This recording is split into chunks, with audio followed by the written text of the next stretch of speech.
horas atrás, no meio da tarde, vem à tona a matéria da agência Reuters. Ontem, a agência, uma das principais do mundo, entrevistou o ministro Alexandre de Moraes. A publicação que toma o burburinho nas redes sociais agora é essa.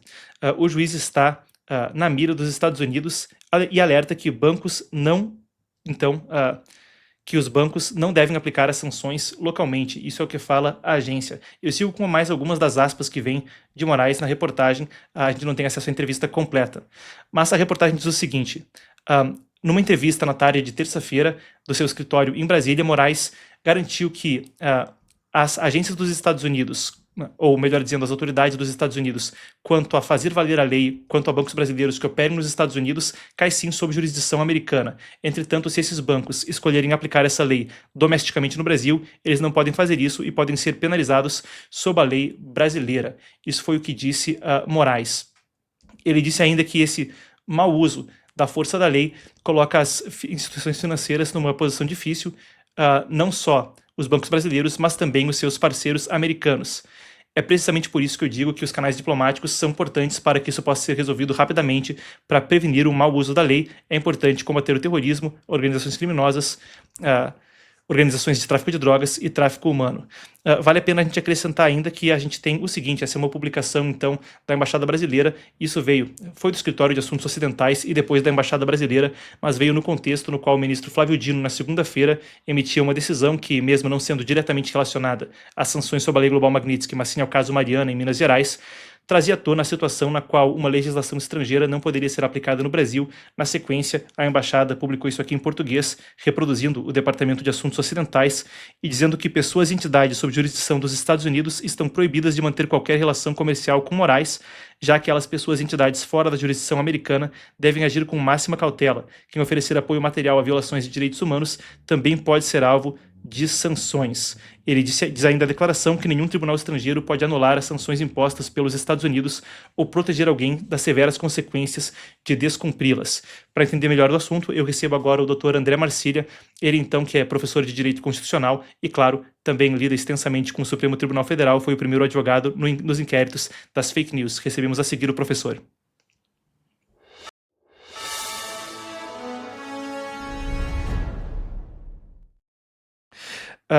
Boa tarde, então, doutor. Sempre um prazer receber o senhor. Muito obrigado por conversar conosco novamente. Já para a gente tentar entender um pouco mais a respeito do caso, tem se desdobrado desde a decisão do ministro Flávio Dino na segunda-feira. Ora, então os bancos são ou não puníveis, caso cumpram ou não cumpram as sanções que vêm dos Estados Unidos. A sua reação à fala de Moraes, à agência Reuters. Boa tarde, Marcos, toda a audiência. Olha, a fala do ministro Moraes, né, me parece ser a fala dos demais ministros, né? Nós temos visto o que eu tenho chamado de núcleo duro dentro do STF, de alguma forma cercando ou buscando blindar o ministro Moraes. E esse núcleo, creio que está disposto a arriscar até mesmo a nossa economia para que o Moraes não seja atingido. Agora, essa decisão do Dino a respeito disso, ela é totalmente inconstitucional, né?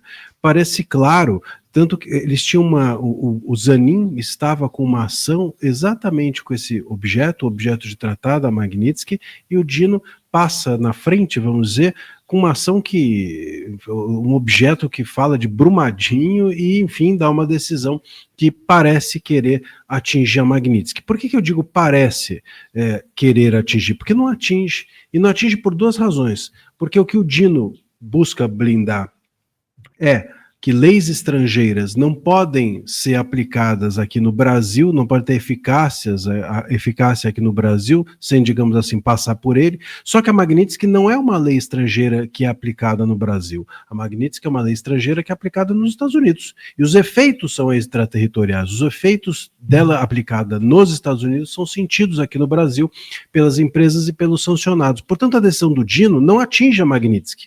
E mesmo que atingisse, seria também inconstitucional, porque ele não pode alcançar empresas estrangeiras. Então, o que me parece um pouco é que o STF, de uma forma geral, está tateando no escuro a esse respeito. Ainda não compreendeu completamente do que se trata a Magnitsky e está tentando fazer com que haja alguma saída. Só que eles estão tentando e fazendo ao mesmo tempo. Ao invés de avaliar, estudar, analisar o assunto, eles já estão fazendo antes mesmo de terem certeza do que é possível ou não ser feito, o que é algo ruim, porque expõe a corte, gera mais ruído, gera inconstitucionalidades como essas, e por outro lado, se o Dino vai fazendo isso com a caneta, o Moraes parece que vai fazendo isso com a palavra, dando entrevistas recorrentemente, dizendo que, dobrando a aposta, enfim, e que ele tentando mostrar algum tipo de segurança em relação ao que está acontecendo.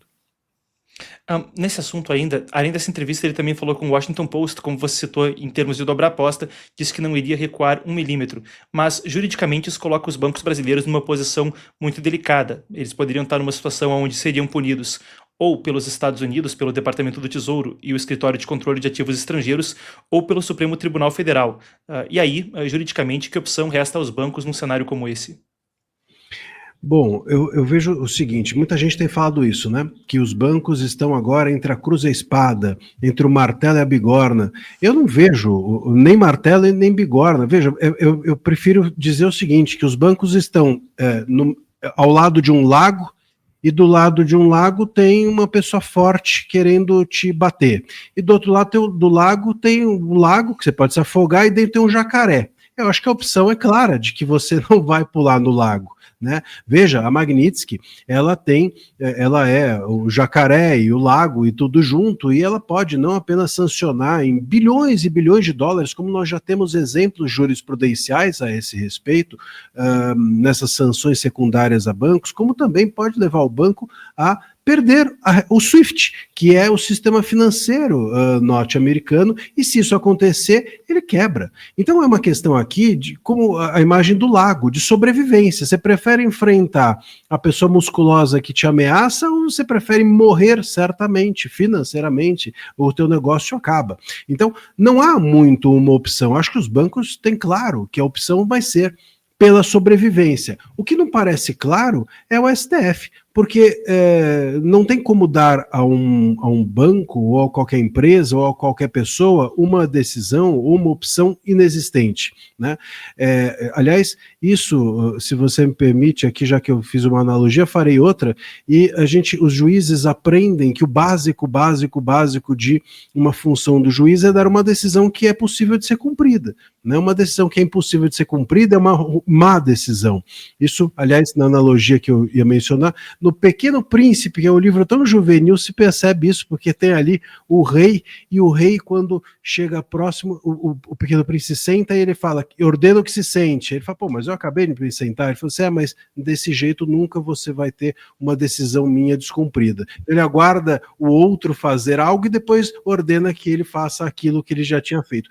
Isso é básico. Um juiz precisa saber que ele não pode dar uma decisão que alguém não vai conseguir cumprir. Essa decisão do STF, se for nesse caminho, vai ser descumprida. E ao ser descumprida, o STF acaba mais exposto do que se não tivesse feito nada.